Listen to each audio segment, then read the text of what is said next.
Welcome to the deep dive. So you've shared some really interesting material on like the persistent threat of Islamist terrorism here in the UK. Mhm.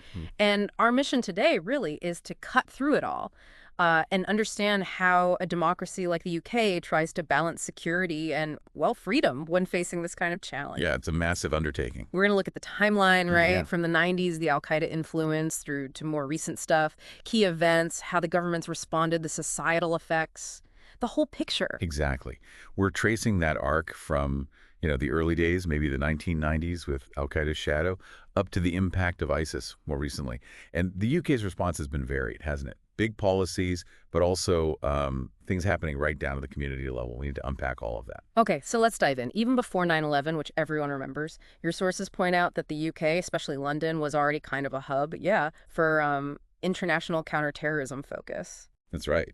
But what's really fascinating, or perhaps chilling, is the shift after 9/11, and, crucially, after the 77 bombings in London 2005. Right, 77. That really hammered home the danger of, well, what we call homegrown extremism. So individuals radicalized here, planning attacks from within the UK, not just people sent from overseas. A different kind of threat. Yeah, a fundamental shift. And the impact of 77, I mean, it led to pretty big policy changes, didn't it? Like expanding surveillance powers, new laws trying to stop future attacks. Absolutely. And then you look at more recent events, Manchester Arena, London Bridge in 2017, horrible attacks. They show the threat was still evolving, still present, constant need for vigilance, rapid response. So if you connect these dots, these awful events, they've each sort of pushed and shaped the government's counterterrorism strategy over time. Precisely. And that's where the main strategy contest comes in. It's built on those four Ps. Prevent, pursue, protect, prepare. Yeah, exactly. Prevent trying to stop people getting drawn in.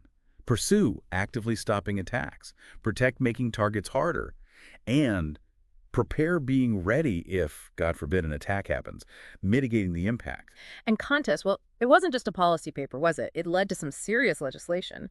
The Terrorism Acts, 2000, 2006, broadening definitions, giving law enforcement more powers. Which naturally leads us straight into the debates about civil liberties, doesn't it? Hmm. When you expand state power like that. It's the classic tension. And programs like Prevent, part of contest, they've been really controversial.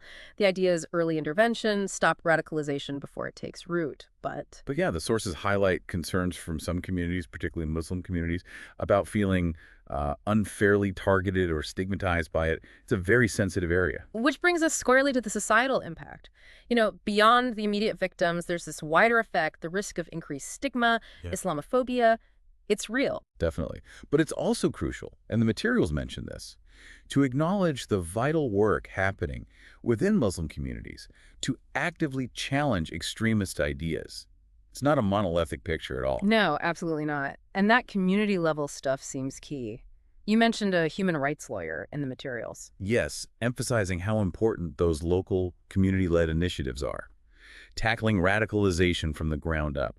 The Bradford example you flagged, it shows how targeted local efforts can make a difference. But the debates just keep going, don't they? Especially around prevent, is it effective, is it fair? And then there's the massive challenge of online radicalization. Oh, huge. The internet. Extremist content spreads so easily. Platforms are under constant pressure, about their role in this. Where do you draw the line between free speech and preventing harm? It's a minefield. Academics are looking into how these online narratives take hold, trying to figure out counter strategies. Yeah, it's complex. And you Yeah. see discussions now about parallels between different types of extremism, not just Islamist extremism, and how international cooperation, like the Five Eyes Network, is pretty vital. Right, it's a global problem needing global cooperation. So if we pull it all together, what we see is this clear evolution, right? From maybe externally directed threats to this significant homegrown element. Hmm. The government response, contest, legislation, it's been comprehensive. But, clearly no easy answers.